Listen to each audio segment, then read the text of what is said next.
Hi, I am so happy to be here once again with Jeff Raymond. He is a Christian suspense author, correct?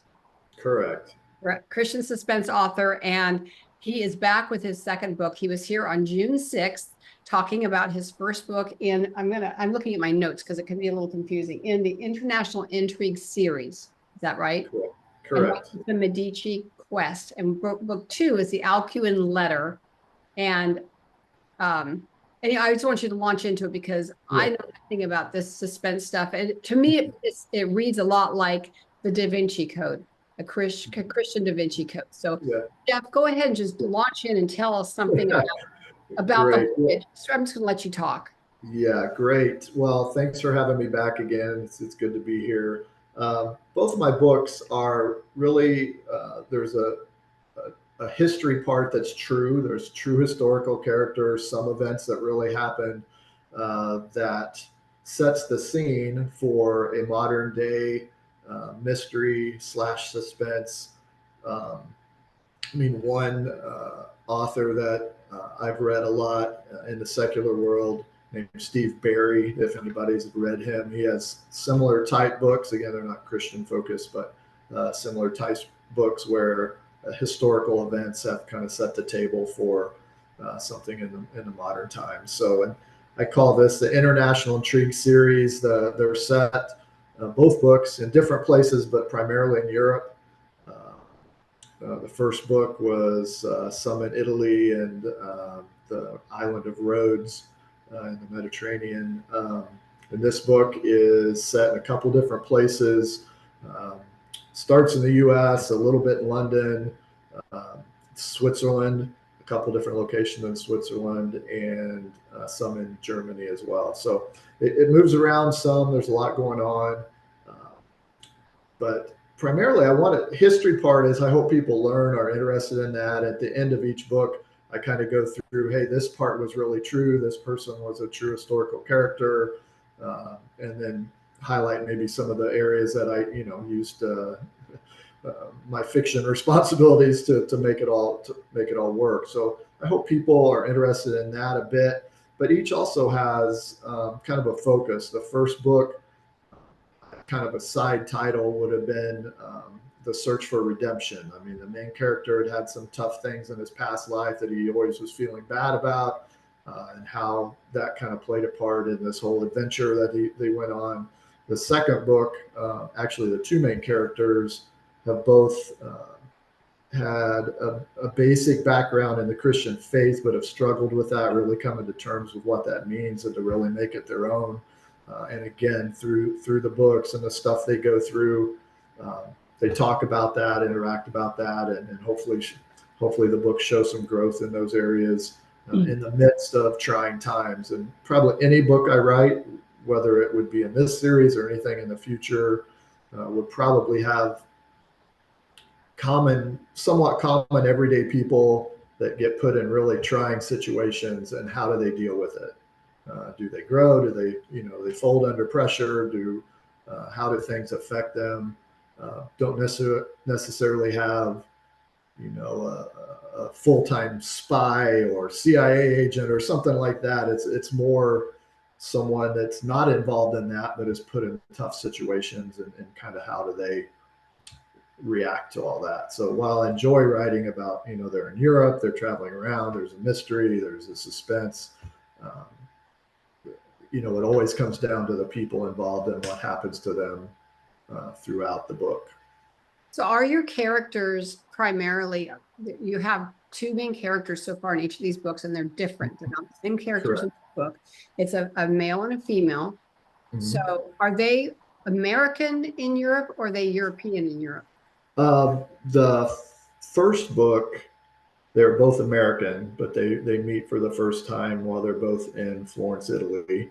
The second book, um, the female lead is actually from Great Britain, from the London area, and her brother and the other main character, who's American, had known each other in college, and then that's how they end up, the male and female lead meet. I'm not going to go into the whole plot, but that's how they meet. So, and while the main characters are different, the characters from the first book are at least mentioned in the second book. There's a little bit of overlap there. They're not primary characters, but they're mentioned. And we haven't talked about. I've started on the third book in the series, and actually both sets of couples will be in that. Oh, good. So people love it when you bring your characters back in and they can revisit them, see how they're doing, catch up and everything. Is there a romantic element to your stories? There is a bit. It's not the main, of the purpose of the book, but there definitely is in both books. Even though it's two different couples, they were not couples when the book started, and not to give too much away, but they are couples to somewhat at the end of the book. So I think if you have female readers, that's an expectation. I really think it's going to bring your female readership in, probably, to at least have that potential romance happening. There's definitely some of that tension, some of that, how the relationship develops, because neither of them had a relationship of any kind before the book starts. They did not know each other. So there's definitely that development throughout each book. So that's where, I've said this before. I said it in the last one, and I don't mean to make it sound insulting, and I hope it doesn't, because I said when I read the descriptions of your book, they remind me of the Da Vinci Code. But the difference being, as I see, is your characters are, like you said, normal, everyday people stuck in extraordinary circumstances, which is not how Da Vinci Code characters were. But also, of course, it is not a secular book. It is a Christian book, which is completely different. And, but you never know. You might have Tom Hanks playing. I mean, it won't be Tom Hanks. He's a little old. We'll have to get somebody younger to play the part of the maybe. Yeah, the first book, there's a comment in the book about, I know Tom Hanks was at this place at one point. It was in Florence, Italy, and at the end, in the afterward, where I explain it, I mean, he did have a press conference for one of the books he did of Dan Brown's, not the Da Vinci Code, but the Inferno was one of his books, and it was based in Florence, Italy, and he did actually have a press conference for that movie in the same location as one of the settings for my book, and one of the characters mentions that kind of as an aside, but it was a true fact. It's funny. Have you hear about the 6 degrees of separation? You can connect people. So, ironically, speaking about this, Dan Brown is the cousin of the wife of a teacher I worked with for several years. He is the one, this teacher is the one that tried to matchmake my husband and I. He says he got us together, although he did not, because we knew each other before that. But see that there's all these connections with people, and you think about how everyone is connected somewhere along. This world is not that large.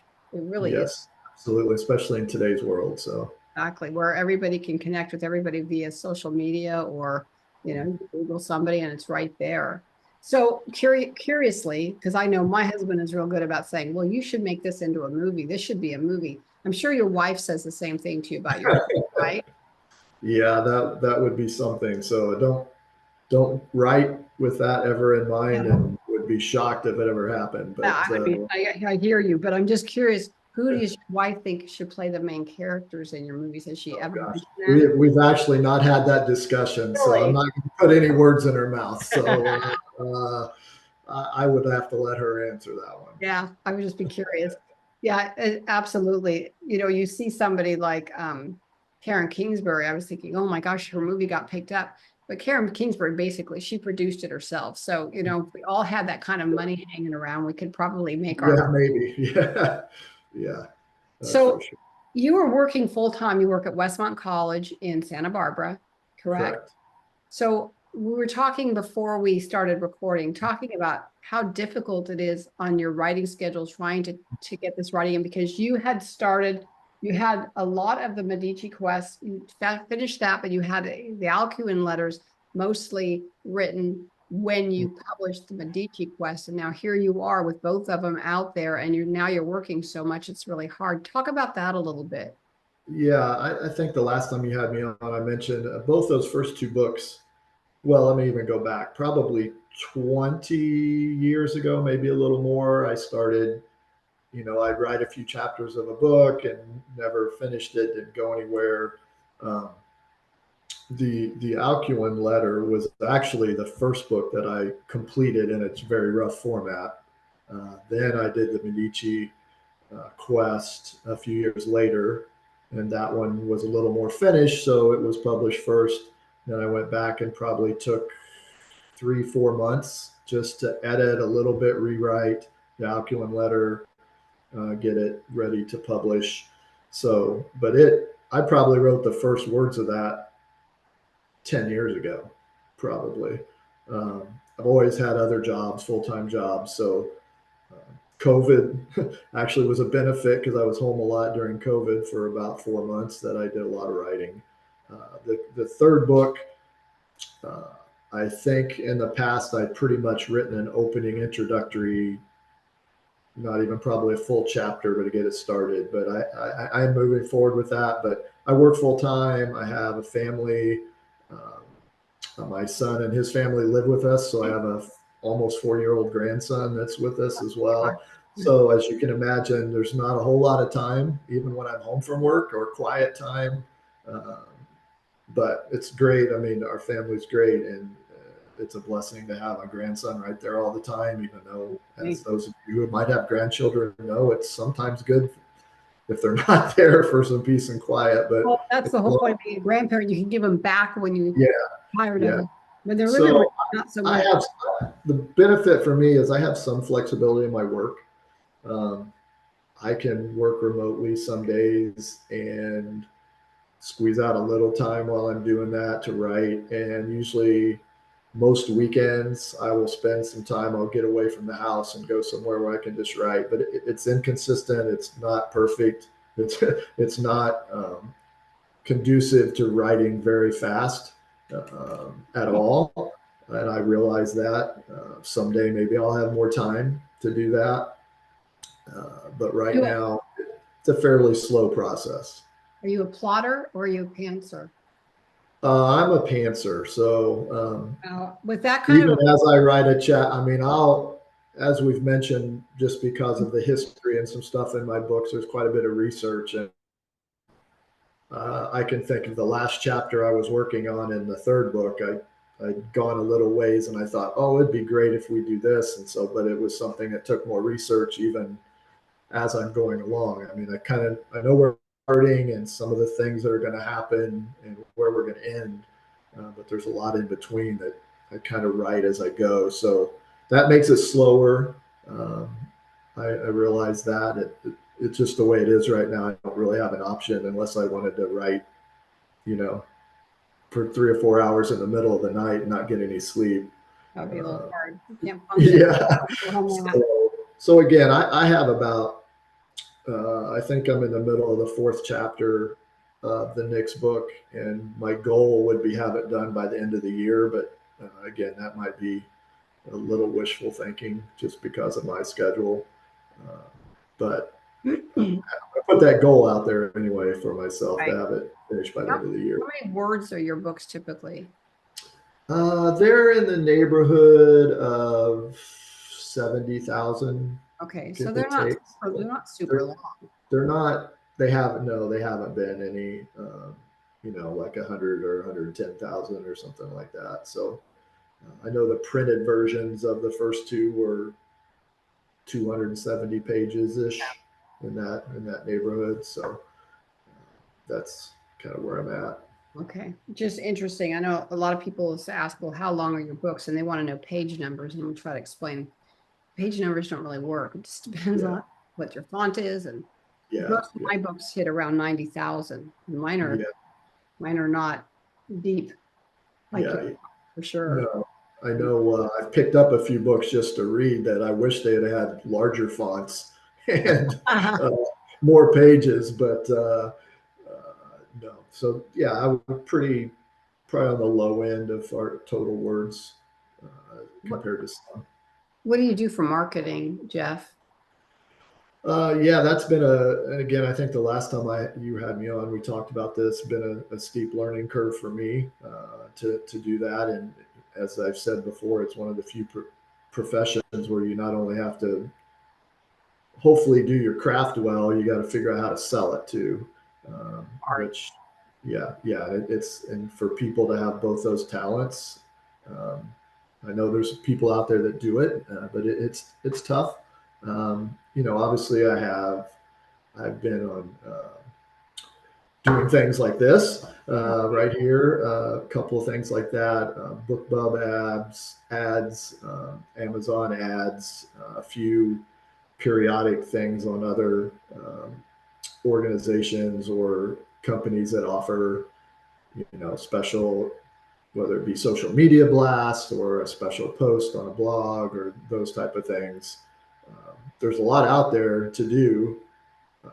It just, those two commodities of time and money to I was do going to them. say, yeah, if you don't have time, if you ever struggle to find time to write, you certainly don't want to spend that precious time trying to figure out the marketing. Yeah, I mean, for this book coming up here in the next month or so, uh, I'm going to be on a situation where I'm going to be featured on several blogs over the course of a week.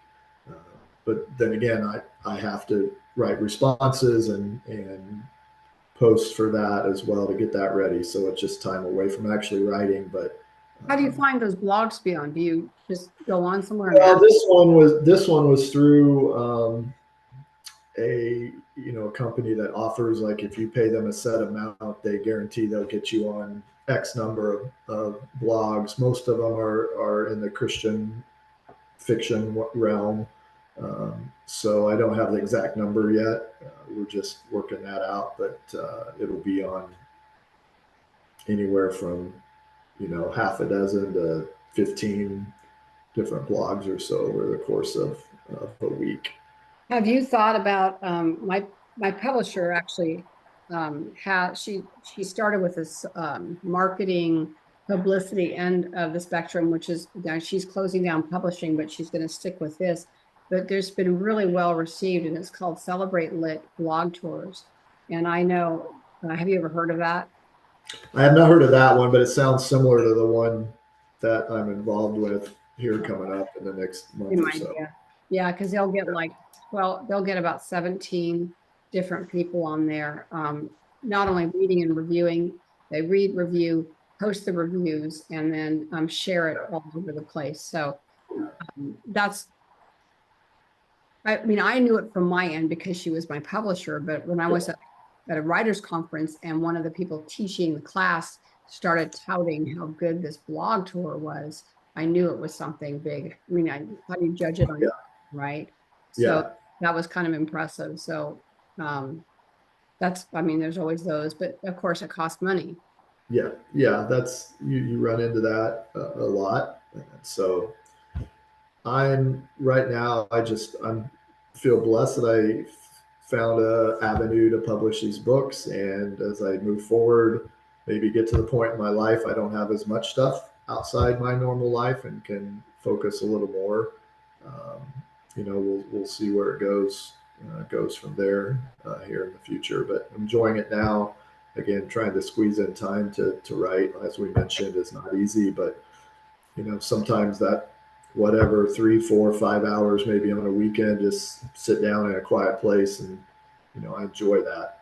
Again, I'm not a fast writer, so in that 3 4 5 hours, it may not be as many words written as you might think, but just to keep moving the ball forward. So I feel like each week I'm moving it forwards.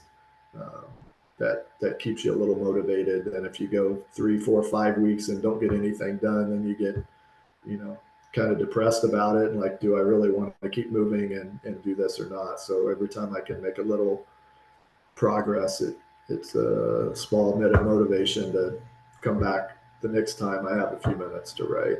Well, it's hard too if you've got a long span of time between writing, then you have to go back, reread. Yeah. I have to reread everything. When I sit down to write, I have to read what I wrote the day before and do the editing. I'm not good about I know somebody, I had a gal on this podcast and she wrote her whole book and it was like 100,000 pages, wrote the whole book in like 2 months. And I was like, are you kidding me? And she goes, well, that was my first edition. And then she had like 15 rewrites. Oh, wow. So No, I'm like, that's okay. Then you start seeing that. I mean, I could vomit out a whole, a yeah, whole words too, but they won't mean much. So yeah. I can't move on. And I don't know about your books, but mine are character driven. You know, you've Okay. got adventures, you've got plots, you've got Yeah, all these things going yeah, on. But with a yeah, character driven novel, those characters have to be spot on in order for the movie or the book to yeah. move forward. And so I have to get back into that emotional mindset to even be able to write again. Do you have that Yeah. same issue with yours? I I would be like you in that I may not go back and read everything, but I try to do some editing as I go through it. And again, I'm not moving real quickly, so I may just be looking back 3, 4, 5 pages. Right. Uh, it's not perfect, obviously, when I get it done, but I would definitely not be like the person you mentioned and write a whole book and then go back and reread it and start. I don't. That's not how my mind works. I guess I want it to be, again, it won't be perfect, but I want it to be closer to a finished product before I move on to the next section. Well, I know another author. I really wish I could do this. She will dictate her book. I wish I could do, I mean, you could go walk and dictate your book. Yes. You could take a Yeah. walk. You could be doing other things. I have to see the words on the page and how they blend together. But wouldn't it be great if you could just Yes. speak your book, you know, and it'd be all done? Absolutely. Yeah. That would not be me either. So I mean, I find myself thinking of the next scene or a plot twist and try to get that part straight in my mind. So when I sit down to write, Right. I know at least in that section where I'm going, but no, I would never be able to dictate word for word what I plan to write. That's That for would be sure. hard. Yeah. And then I'll share one other one because this one is also mind-boggling. God gave her the book in a dream. Every night she'd go to sleep, she would dream that next day's work, get up and write it just as God gave it to her. Wow. I'm That's like, amazing. wow, I could use one of those. Yes, absolutely. If I get woken up in the middle of a dream, I don't remember anything. That's yeah. No, I'm with you on that. But that's amazing though to have that gift and to be able Yeah. to do that. All And kinds of people, you, all kinds of yeah, writers. yeah, you would feel pretty good about the motivation for that one You if you would. feel God was giving it to you in your dreams. Absolutely. You wouldn't have to worry too much if you got the theme right. Yeah, You're hitting on the that's right message. yes, Well, this book is released, the Alcuin Letters released on July 11th. correct. As Jeff and I are talking, for those of you that are listening, it's only July 20, is it the 29th? The 29th today, July 29th.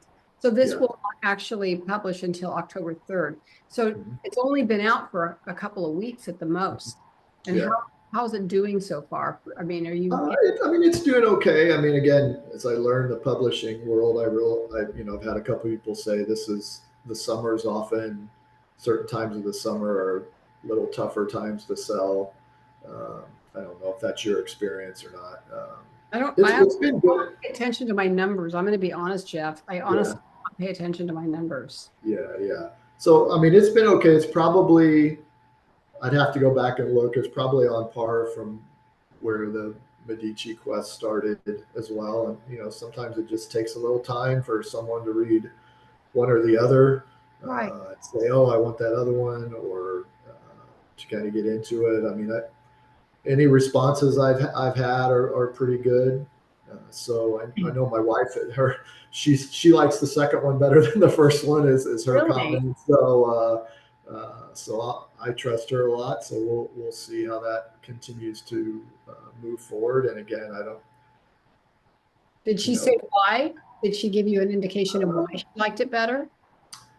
yeah, I think the first one for her probably had a little at times too much history or too much background where she wanted more of the story, and the second one, while there's plenty of that in there, that it maybe not quite as much as the first one. So yeah, that was just her opinion, and I trust her. So I think sometimes it's hard to keep all the facts of a book in your, you're trying to read the story and you've got all these facts and you're trying to keep them. I get kind of blown off, and I usually read in the evening. And I had mentioned to Jeff before we got on here, evening is not my good time. We usually get up at 4:30 in the morning. Yeah. By 4 o'clock in the afternoon, I am dragging. So that's when I get time to read. And I noticed it's harder for me to really focus on a book then. Yeah, and I was just reading another book, unrelated book, this past week, and it was an author I've read before and kind of in um, suspense, whatever genre, and it was just harder for me to follow. It just had a lot of jumping around between this location, that location, this group of people, that group of people, and maybe because I read a lot at night. So again, I'm probably, like you were mentioning, getting a little tired, and maybe that was it. But at the end, by the last few chapters, I just kind of skimmed it and read the conclusion, so I knew how it ended.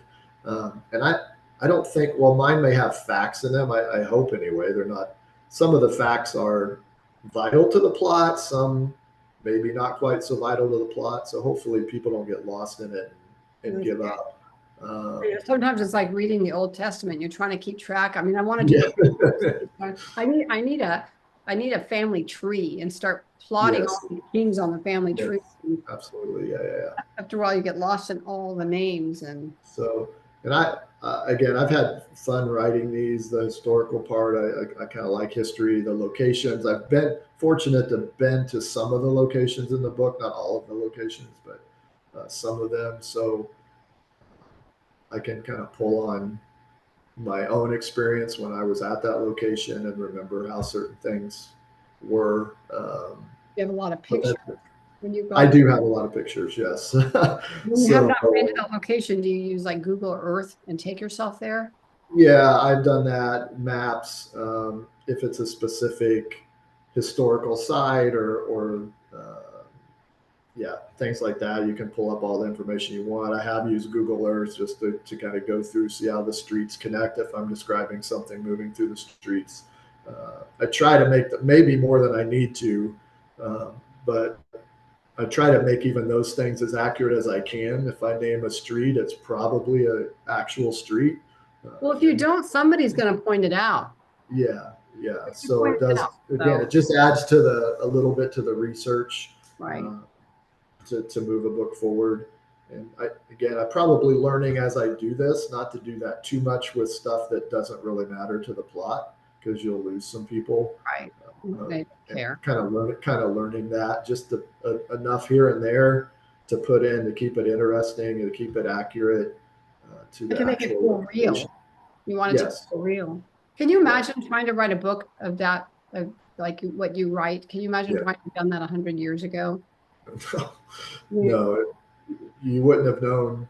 It would have been hard to know much of anything about those locations unless you'd visited them all and taken notes and those type of things. Well, even writing a college essay these days is much easier than it was when I was in college, because we had to go down to the library. We actually had to go to the library and you had to check out the journals and do all that stuff. There was no getting on the internet and finding information at all. Yeah, I don't think I even used it. I still used a typewriter to type papers when I first went to college. And you know what happens if you don't get that footnote figured out just right? You got to start all over again because it doesn't fit at the bottom. I remember that. Yeah, editing was not fun when you had to type everything on a typewriter. No.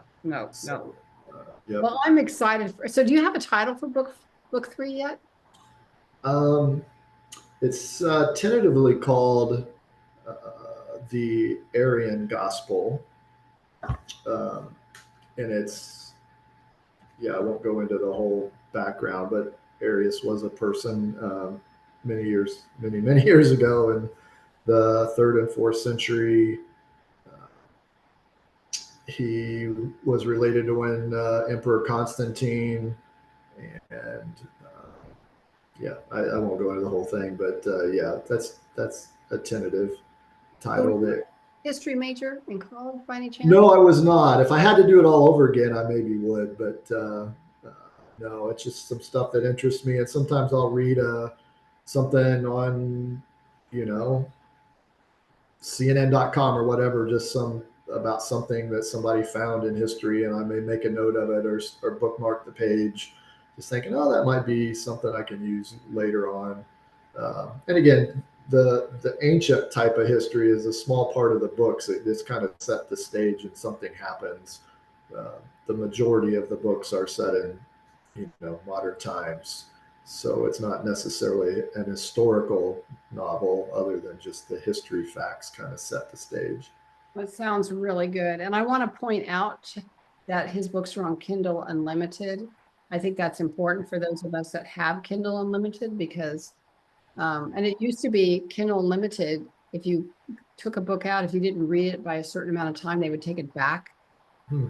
Now it's unlimited. It really is Okay. unlimited. It's Yeah. you, Okay. you have it for however long you want to have it. You don't have to Yeah. return it before you're done. So, and I know that's a help for a lot of authors because they actually get paid really well on Kindle Unlimited, probably more Yeah. so than you would if you bought the ebook. So, doing them a favor if you get Yes. Unlimited and go through the whole book because they get paid by page.